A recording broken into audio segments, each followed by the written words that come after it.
आपका स्वागत है व्याकरण क्लासेज में। आज हम चर्चा करेंगे व्यंजन संधि पे। संधि का जो दूसरा भेद है वो है व्यंजन संधि। व्यंजन संधि में कोई भेद नहीं होता है बल्कि नियम होते हैं। देखिए व्यंजन संधि में किसका मेल हो रहा है। व्यंजन का मेल होगा, व्यंजन का जो मेल होगा वो किससे होगा, व्यंजन से होगा। और व्यंजन का मेल किससे होगा, स्वर से होगा।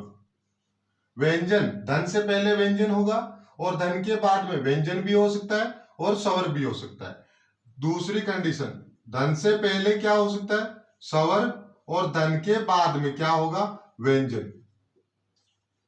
जैसे स्वर के बाद में क्या होगा, व्यंजन। इस पूरी संधि में एक बात, इस और वैश्रिक व्यंजन और विसर्ग संधि में आपको एक बात ध्यान में रखनी है कि हलंत वर्ण के बाद में, हलंत वर्ण के बाद में अगर स्वर होगा, भी धन से पहले हलंत वर्ण है, आधा वर्ण, आधे वर्ण के बाद में स्वर है तो वर्ण पूरा होगा,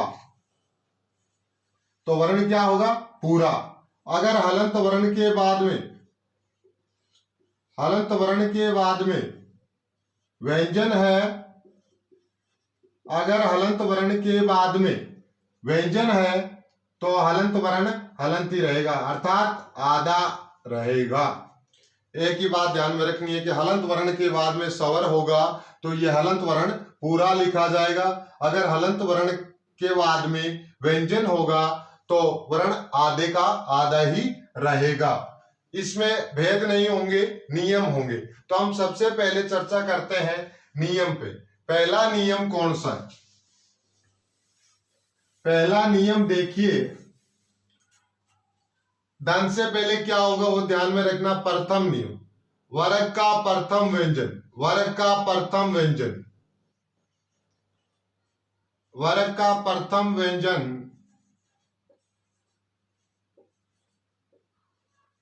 वर्ग का प्रथम व्यंजन धन के बाद में क्या होगा, घोष। धन के बाद में क्या होगा, घोष। अब देखिए कल भी हमने चर्चा की थी कि घोष क्या होता है, आज फिर बता रहा हूं। घोष में तीसरा, चौथा, पांचवा, तीसरा, चौथा, पांचवा सभी स्वर और अंतस्थ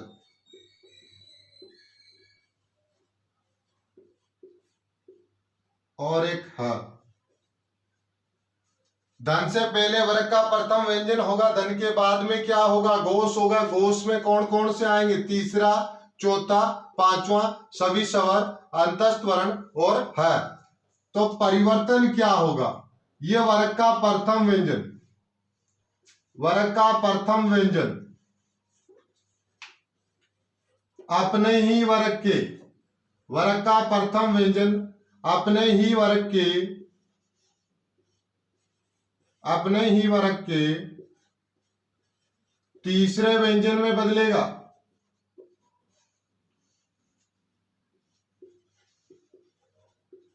तीसरे व्यंजन में बदलेगा, ध्यान से देखना। वर्ग का प्रथम व्यंजन, 5 वर्ग हमने किए थे, क, च, त, त और प। ये 5 वर्ग है। इनके बाद में अगर घोष, घोष में भी कौन सा, इस नियम में आपको ध्यान रखना है घोष में कौन से व्यंजन आएंगे, तीसरा, चौथा सभी स्वर, अंतस्थ वर्ण और है का एक अलग नियम बनेगा और पंचम वर्ण का भी एक अलग नियम बनेगा।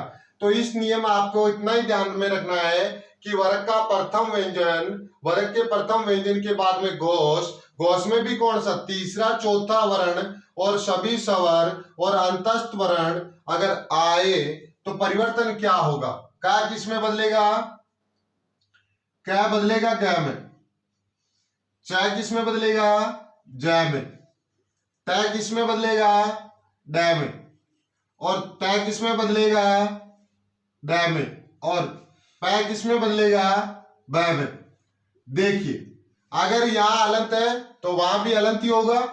अभी हमने किया था कि अगर स्वर होगा तो वर्ण पूरा लिखा जाएगा, अगर स्वर नहीं है, अगर व्यंजन है तो हलंत का हलंत रहेगा।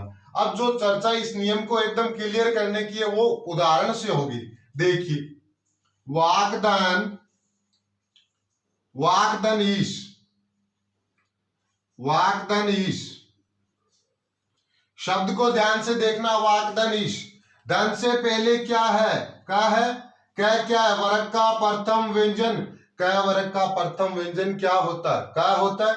और धन के बाद में क्या है? घोष। घोष में देखिए सभी स्वर शामिल है, तो ई क्या है? एक स्वर ही है। तो वर्ग के प्रथम व्यंजन के बाद में अगर घोष आएगा तो वर्ग का प्रथम व्यंजन अपने ही वर्ग के तीसरे व्यंजन में बदलेगा। क का तीसरा क्या है? ग है, तो क्या किस में बदलेगा? देखिए यहाँ क आधा है, ग भी आधा होगा, आधे क्या में बदलेगा। अब देखिए सामने स्वर है, तो ये जो परिवर्तन हो रहा है, यहाँ व्यंजन आधा है तो आधे में बदलेगा।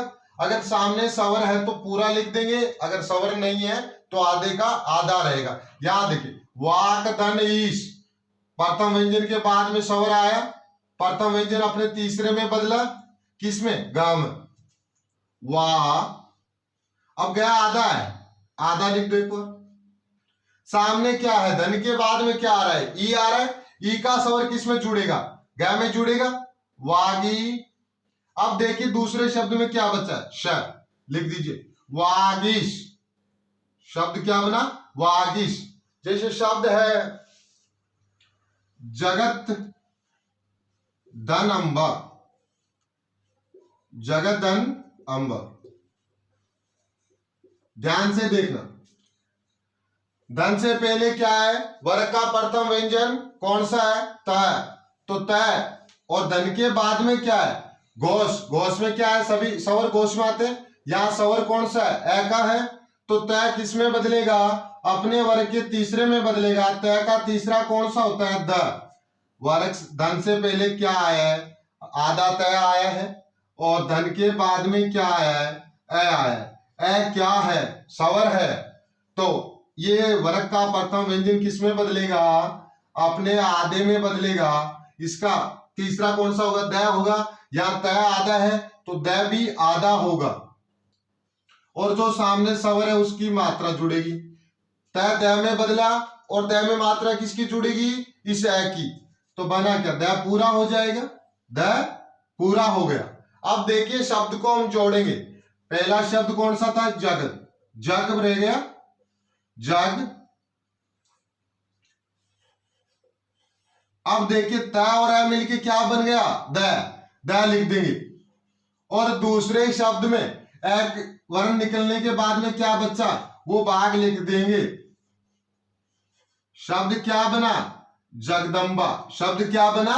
जगदम्बा। इसी प्रकार एक वर्ण, एक उदाहरण और देखिए, दिग्धन, दिग्धन गज। ध्यान से देखना, का है, का के बाद में क्या है? गा है। देखिए हमने कोर्स में चर्चा की थी, तीसरा और चौथा आएगा। यहाँ गया क्या है? तीसरा वर्ण नहीं है क्या अपने वर्ग का?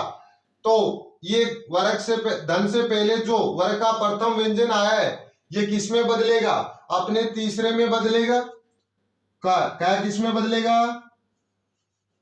का के बाद में क्या है भाई? ग है। वर्ग के प्रथम व्यंजन के बाद में कोई घोष आए तो वर्ग का प्रथम व्यंजन अपने ही वर्ग के तीसरे व्यंजन में बदलेगा।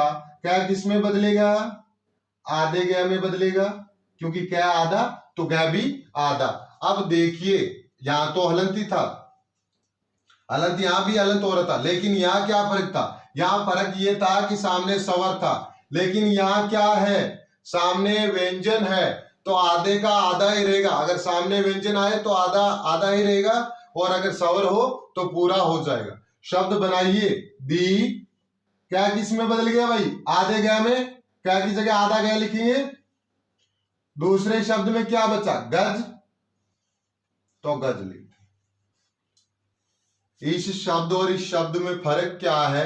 या ए क्यों निकल रहा था? क्योंकि हिंदी में शब्द के मध्य में स्वर स्वतंत्र रूप से नहीं लिखा जाता। यहाँ स्वर न होकर क्या था? व्यंजन। व्यंजन ज्यों का त्यों लिखा जाता है। एक दो उदाहरण और करेंगे तो बात क्लियर होगी। सट धन आनंद, सट धन आनंद। देखिए ट है, धन से पहले वर्ग का प्रथम व्यंजन है ट, धन के बाद में क्या है घोष आया है। ट किस में बदलेगा, आधे ड में बदलेगा, और सामने स्वर किसका है, आ का है। आ का स्वर किस में जुड़ेगा, ड में जुड़ेगा, क्या बना डा। अब देखिए प्रथम शब्द में हमारे पास ट जब ड में बदला तो बचा क्या श लिख देंगे सड़ा। दूसरे शब्द में क्या बचा नन, षडानन। शब्द क्या बना षडानन। इसी प्रकार एक दो शब्द और देखिए, उत्तदन, उत्तदन यान, उत्तदन यान। यहां देखिए तय आया है, धन से पहले वर्ग का प्रथम व्यंजन है, और सामने क्या है यह क्या है अंतस्थ वर्ण की अगर हम बात करें य, र, ल और व, ये चारों क्या होते हैं अंतस्थ व्यंजन, अंतस्थ व्यंजन होते हैं। यहां देखिए तय के बाद में क्या है यह आया है, तय किस में बदलेगा अपने ही वर्ग के तीसरे में बदलेगा। तो तय का तीसरा क्या है द, तय का तीसरा क्या है द। तय आधा है तो द भी आधा होगा, तय आधा है तो द भी आधा होगा। अब जब हमारे पास आधा वर्ण बना है तो हमें ध्यान में रखना है कि धन के बाद में स्वर है या व्यंजन। अगर धन के बाद में स्वर है तो स्वर व्यंजन पूरा हो जाएगा, अगर व्यंजन है तो आधा व्यंजन आधा ही रहेगा। यहां देखिए धन के बाद में क्या है यह क्या है व्यंजन है तो द आधा ही रहेगा। अब तय की जगह द आ गया, लिख दीजिए, धन का निशान हटेगा। दूसरा शब्द क्या है यान, लिख दीजिए उद्यान। यहां देखिए इस प्रकार भी आप लिख सकते हैं,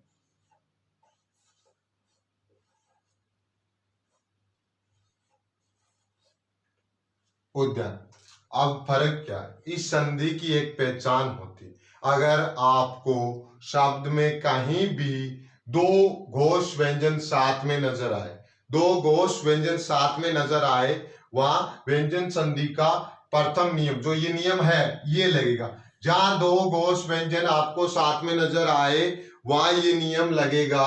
अब विच्छेद करते वक्त आपको क्या ध्यान में रखना है, देखिए जैसे शब्द है अबज, शब्द क्या है अबज, शब्द को ध्यान से देखना, शब्द क्या है अबज।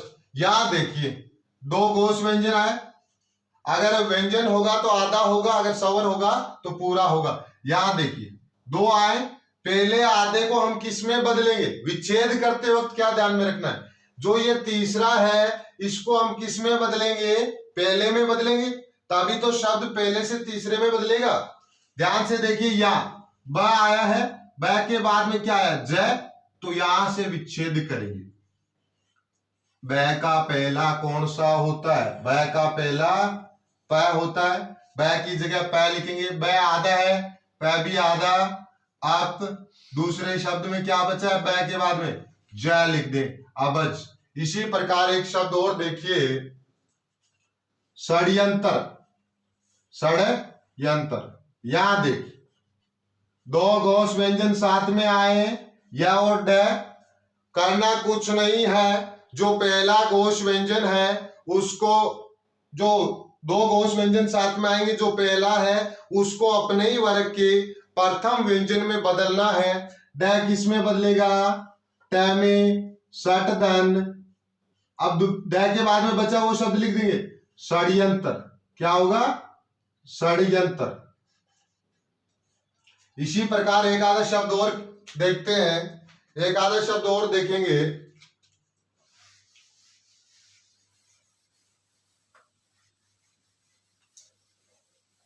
विच्छेद करेंगे आप, दिग्विजय,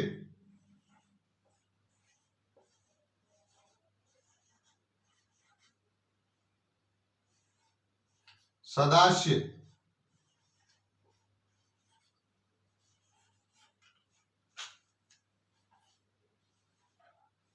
तदुपरांत देखिए शब्दों को ध्यान से। आजादी, ध्यान से देखना, दिक्कत कहाँ आएगी, जब आपके स्वर सहित शब्द आएगा। यहां देखिए शब्द क्या है, दिग्विजय। वह क्या है, वह घोष होता है। वह से पहले क्या है, ग आधा है। दो घोष व्यंजन आ रहे हैं साथ में, विच्छेद यहीं से करेंगे। शब्द क्या, अब ये जो आधा व्यंजन आया है ग, तीसरे को किस में बदलेंगे विच्छेद करते वक्त, पहले में दिक धन। अब ग के बाद का जो शब्द बचा वो लिख देंगे दिग्विजय। क्या बनेगा, दिग्विजय।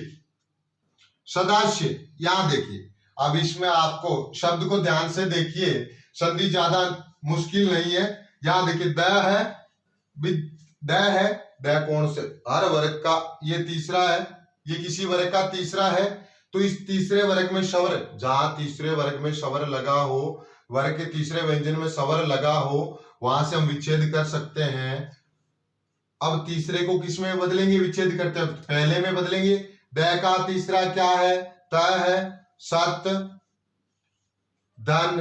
अब द में जो स्वर है वो धन के बाद में लिखेंगे। यहां द में स्वर किसका है, आ का, आशय। इसी प्रकार नेक्स्ट शब्द देखिए, तदुपरांत। देखिए तदुपरांत, द में स्वर किसका है, ऊ का है। द तीसरा है किस वर्ग के, त वर्ग का। तो द को किस में बदलेंगे, पहले में बदलेंगे, तत् धन।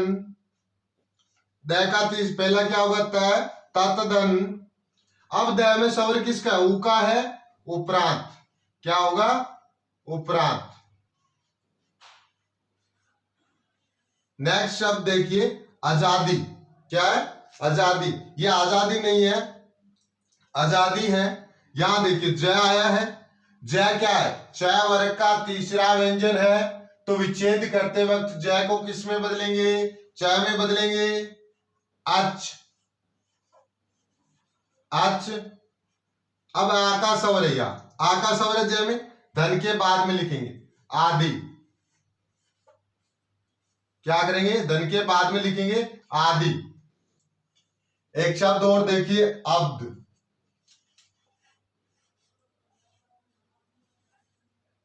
देखिए दो आए गोश, दो गोश आए।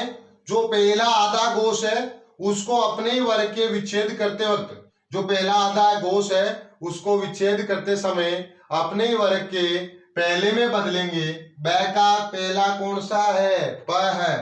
तो अप, आधा, धन के बाद में क्या बचेगा, ब के बाद में द बचा, द लिख दीजिए। अब व्यंजन संधि आपको सबसे ज्यादा सहायता करेगी शब्द शुद्धि पे।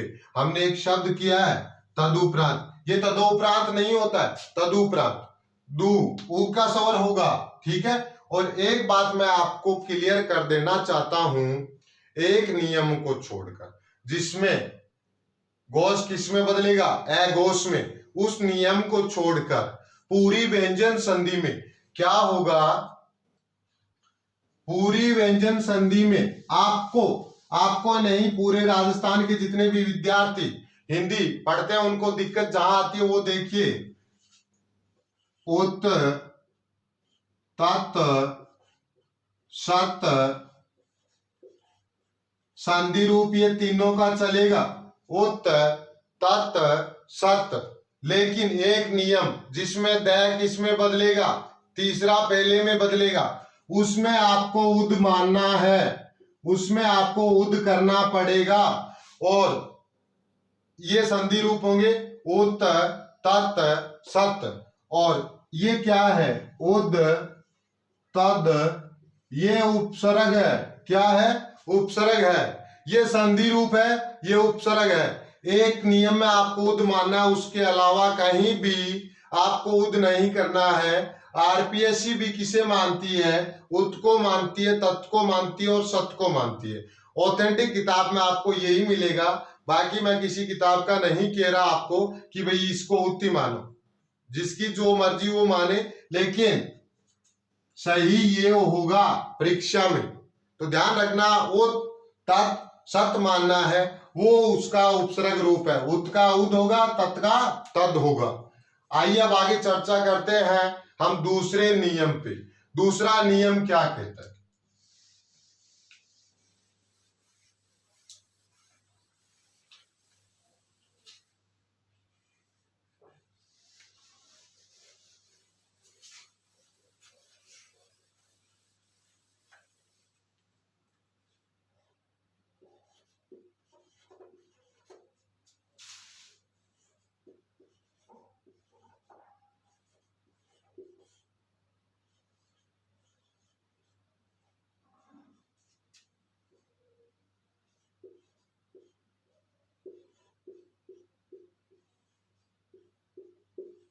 पहले नियम में हम एक को किस में बदल रहे थे?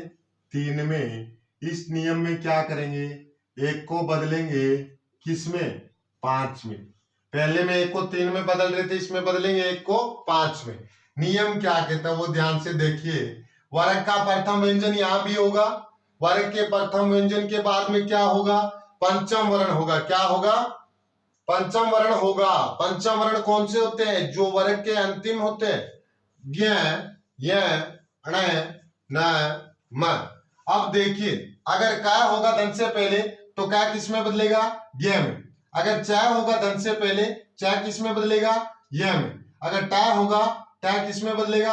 अण में। और अगर त होगा तो त किस में बदलेगा? न में। और अगर प होगा तो प किस में बदलेगा? म में। लेकिन एक बात और आपको ध्यान में रखनी है, धन के बाद में आपको अधिकतर कौन से वर्ण मिलेंगे? पंचम वर्ण में मात्र ये दो ही मिलेंगे, न और म। न और म ही मिलेगा। धन से पहले वर्ग का प्रथम व्यंजन होगा, धन के बाद में पंचम वर्ण। पंचम वर्ण भी कौन से? ये दो, न म, न म। अब देखिए कुछ उदाहरण करेंगे तो अपने एकदम बात है वो क्लियर हो जाएगी। वर्ग का प्रथम व्यंजन, वर्ग के प्रथम व्यंजन के बाद में पंचम वर्ण आएगा तो वर्ग का प्रथम व्यंजन अपने ही वर्ग के पंचम वर्ण में या पंचम व्यंजन में बदलेगा। शब्द देखिए, दिक्दन,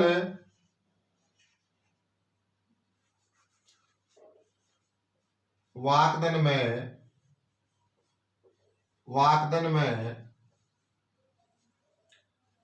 षडदन मास,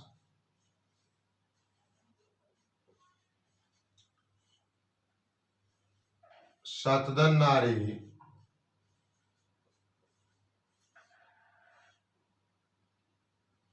उत्दन नति, उत्दन मुलन, अपदन में,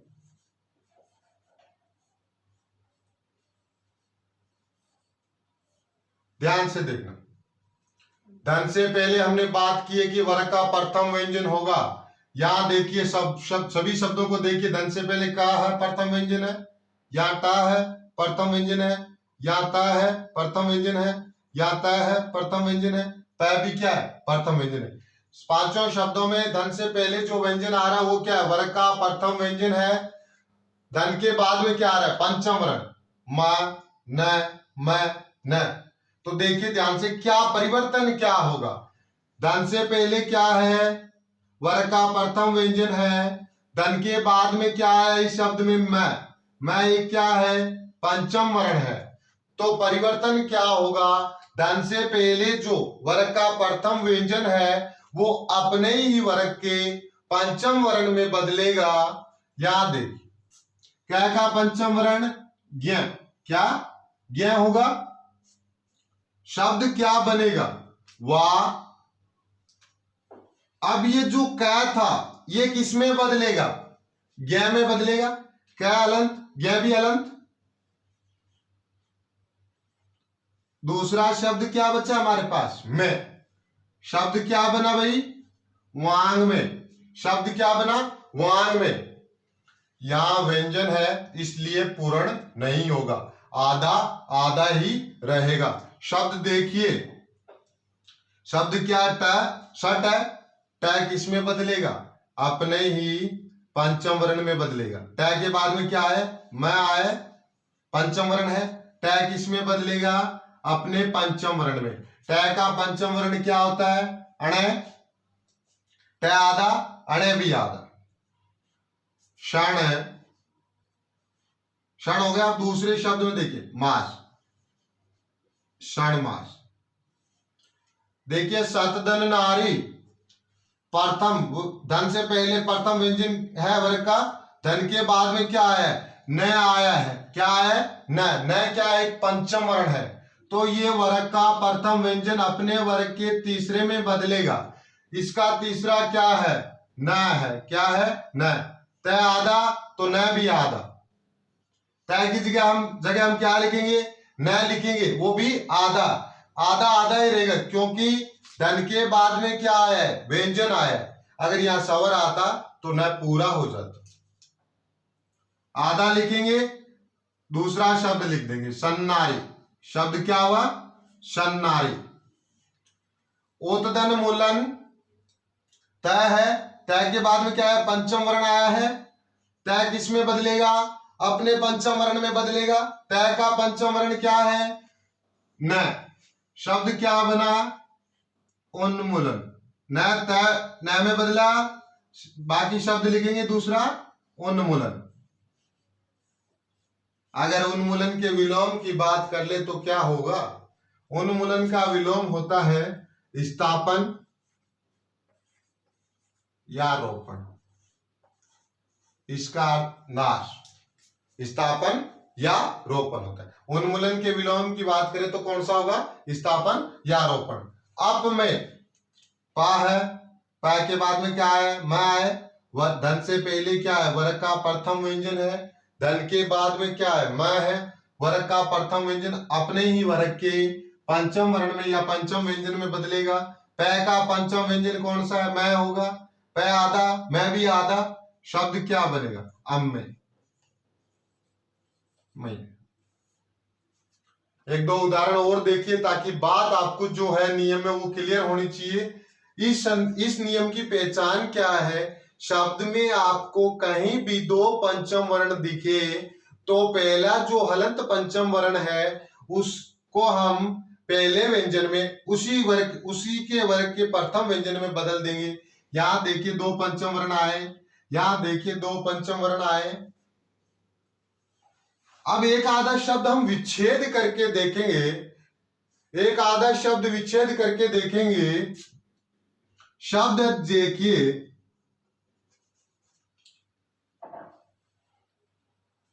क्षण मातुर। क्या है, क्षण मातुर।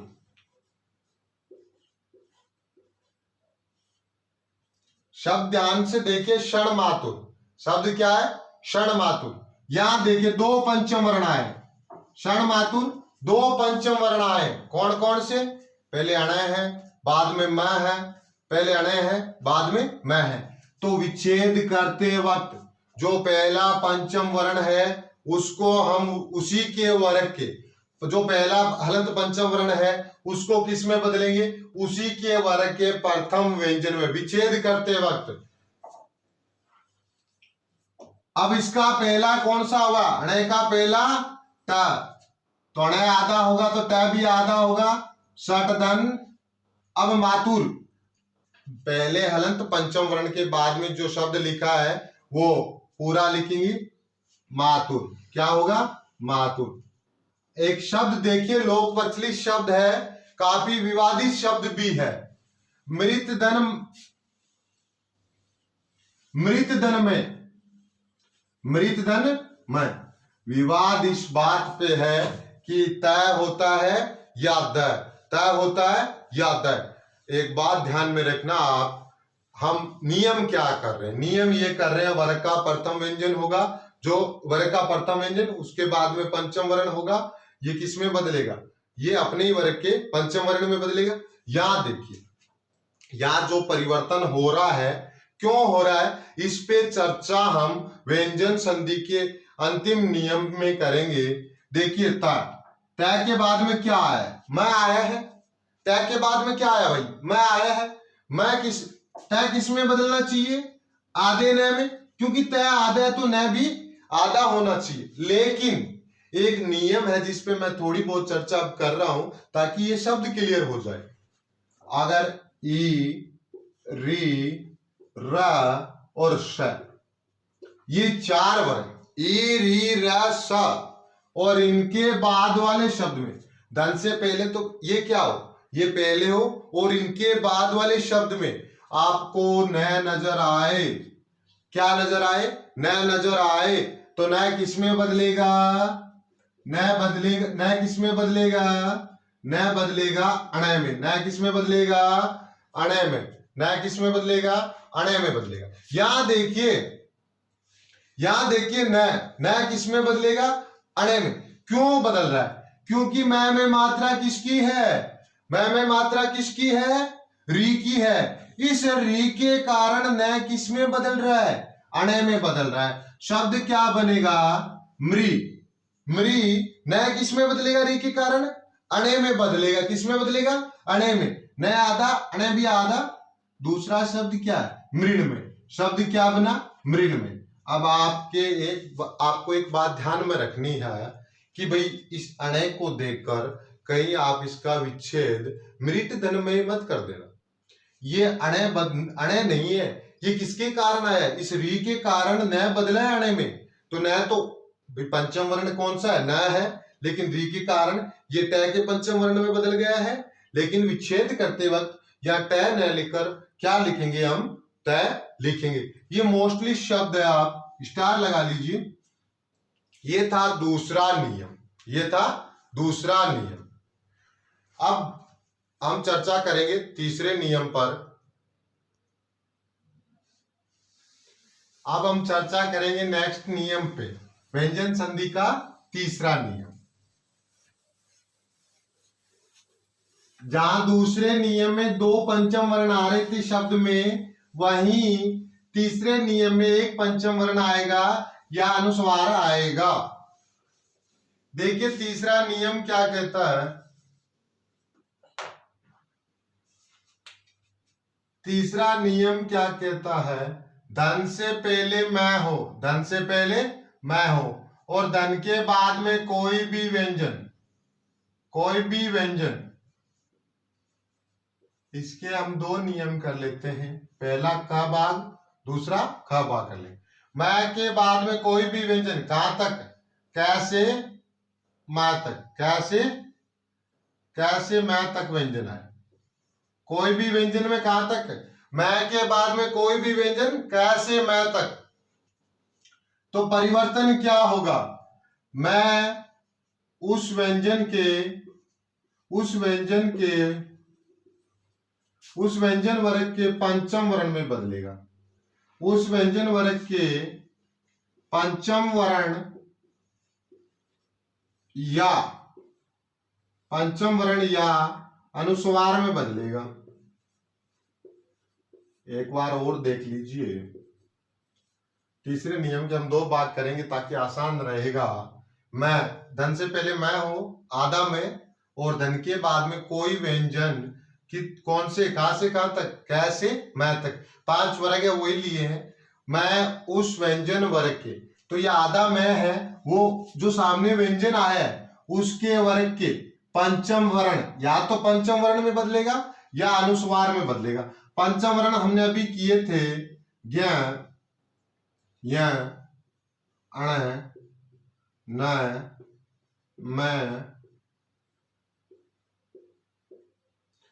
और ये है अनुस्वार। ये क्या है, अनुस्वार। मैं के बाद में कोई व्यंजन आए तो आधा मैं उस व्यंजन वर्ग के पंचम वर्ण या अनुस्वार में बदलता है। कुछ शब्द देखिए, आसान है एकदम। समदनगम, अलमदनकार,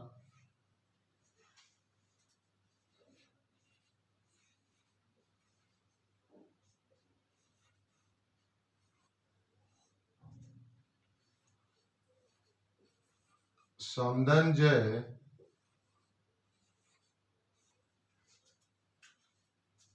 दमदंड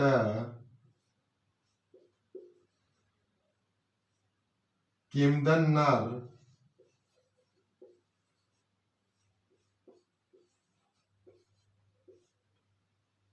समदन पुराण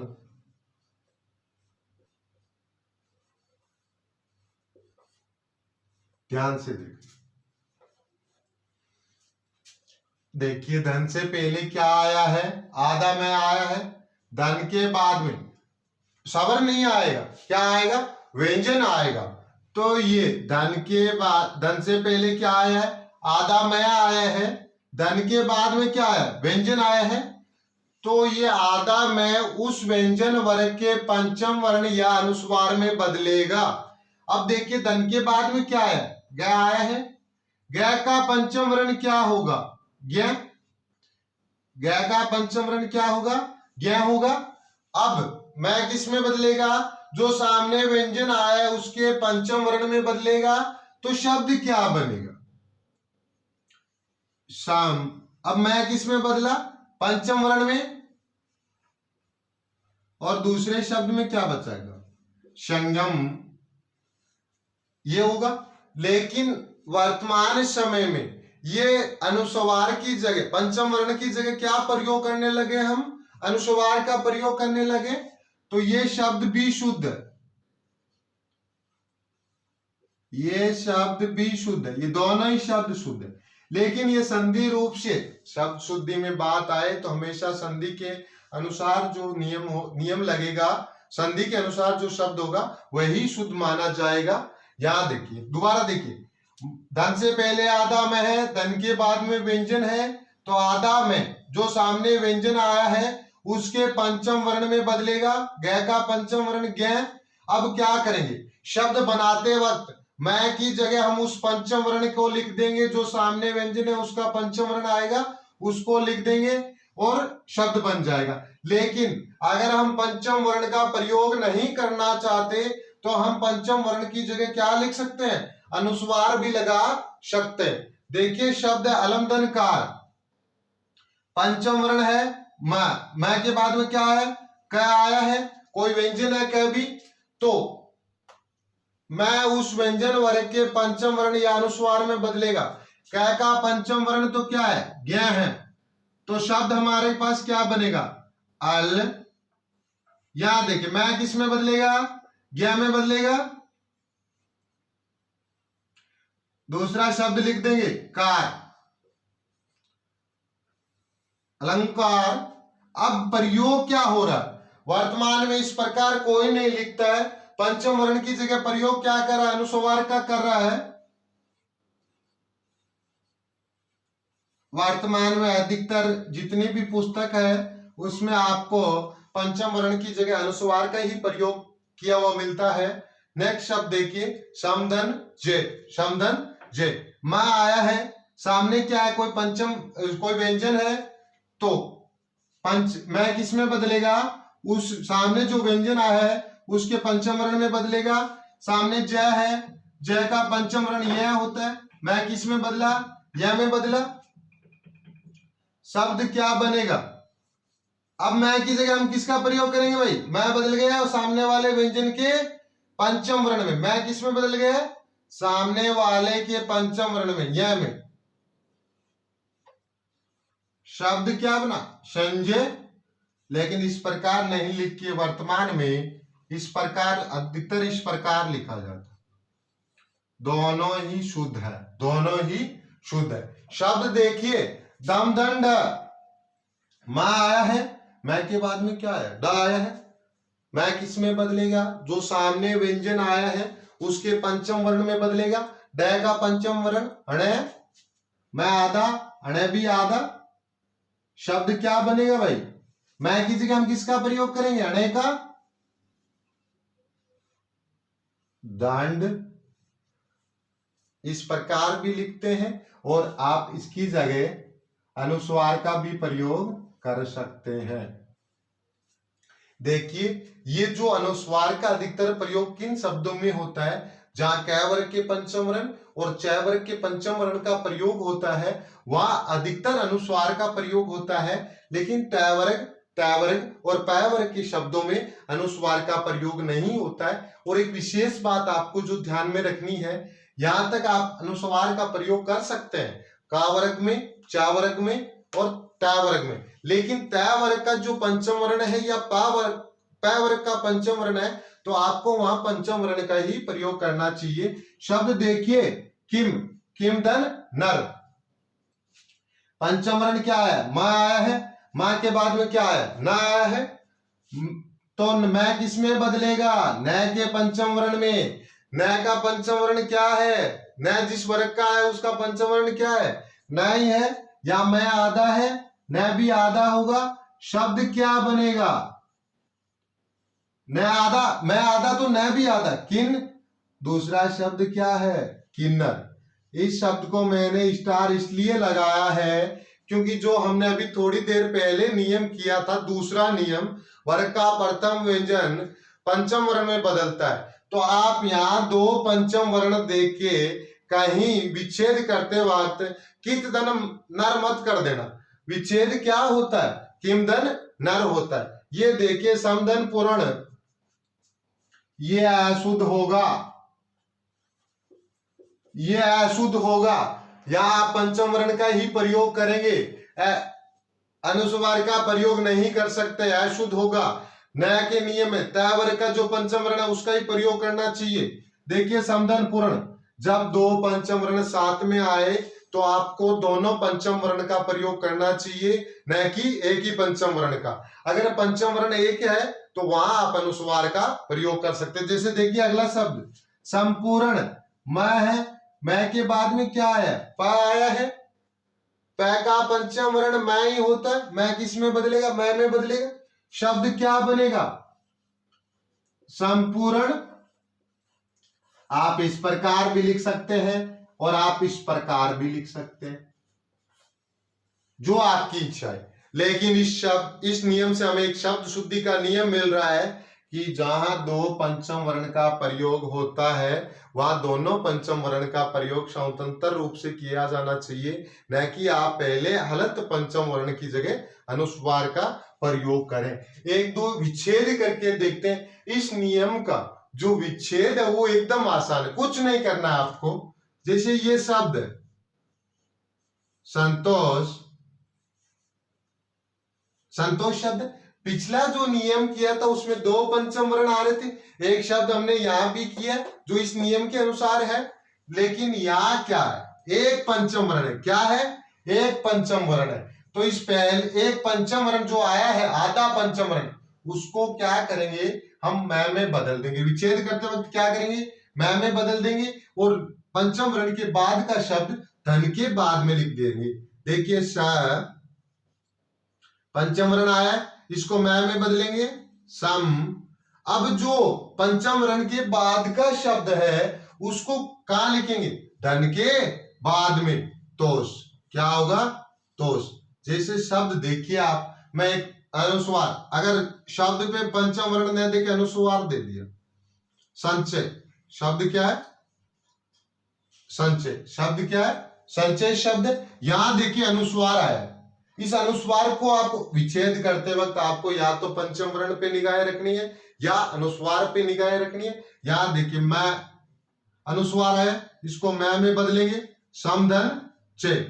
कुछ नहीं करना, इस अनुस्वार को मैं में बदलना है और अनुस्वार के बाद का पूरा लिख देंगे समधन चे। ये तो था तीसरे नियम का बाद। चर्चा करते हैं ख भाग पे, चर्चा करते हैं ख भाग पे। ज्यादा कुछ नहीं है ख भाग। ख भाग में देखिए क्या होगा, मैं के बाद में, मैं के बाद में क्या आएगा, अंतस्थ आएगा, या तो अंतस्थ वर्ण आएगा या ऊष्म वर्ण आएगा, या तो अंतस्थ वर्ण आएगा या ऊष्म वर्ण आएगा। क्या आएगा, मैं के बाद में अंतस्थ वर्ण आएगा या ऊष्म वर्ण आएगा। तो मैं किस में बदलेगा, मैं का क्या होगा, मैं अनुस्वार में बदलेगा। मैं किस में बदलेगा, मैं का अनुस्वार होगा, क्योंकि अंतस्थ व्यंजन और ऊष्म वर्ण का, अंतस्थ और ऊष्म व्यंजन जो है उनका पंचम वर्ण नहीं होता है। तो पंचम वर्ण नहीं होगा, तो मैं किस में बदलेगा? अनुस्वार में बदलेगा। एकदम आसान काम है। देखिए, समधन, समधनहार, समधनहार मैं है, मैं के बाद में क्या आया? है क्या होता है? ऊष्म वर्ण होता है। तो मैं किस में बदलेगा? मैं के बाद में अगर अंतस्थ वर्ण या ऊष्म वर्ण आए तो मैं हमेशा अनुस्वार में बदलता है। तो देखिए, मैं की जगह क्या करेंगे? अनुस्वार करेंगे। अनुस्वार हमेशा पहले वाले शब्द पे लगता है, न कि बाद वाले पे लगता है। देखिए, हमने कहा था र तो पहले पढ़ा जाता है, जिस वर्ण पे लगा है उससे पहले पढ़ा जाता है। और अनुस्वार र का उल्टा होता है, जिस वर्ण पे लगा है उसके बाद में पढ़ा जाता है। तो ये मैं, अगर आपको मैं को यहां पढ़ाना है तो आप क्या है पे लगाओगे? है पे लगाओगे तो मैं है से बाद में बोला जाएगा। आपको करना क्या है से पहले बोलना है। तो मैं को जब अनुस्वार में बदलेंगे तो अनुस्वार किस पे लगाएंगे? मैं से जो पहले वर्ण है उस पे ही। सम हार। एक और बात, अनुस्वार को बोलते समय नासिका से ध्वनि आनी चाहिए, न कि कंठ से। संहार, संहार, ठीक है। अब दूसरा शब्द देखिए, समधन योग, समधन योग। यहां देखिए, मैं आया है, मैं के बाद में यह आया है। यह क्या है? अंतस्थ वर्ण है। मैं किस में बदलेगा? अनुस्वार में बदलेगा। जब मैं अनुस्वार में बदलेगा तो अपने से पहले वर्ण पे लगेगा। क्या होगा? संयोग। क्या होगा? संयोग। अब विच्छेद करता हूं मैं एक शब्द का। शब्द है संरचना। क्या है? संरचना। देखिए, कुछ नहीं करना है आपको, जो अभी हमने थोड़ी देर पहले किया था वही करना है। जहां अनुस्वार लगा है उस अनुस्वार को मैं में बदलना है।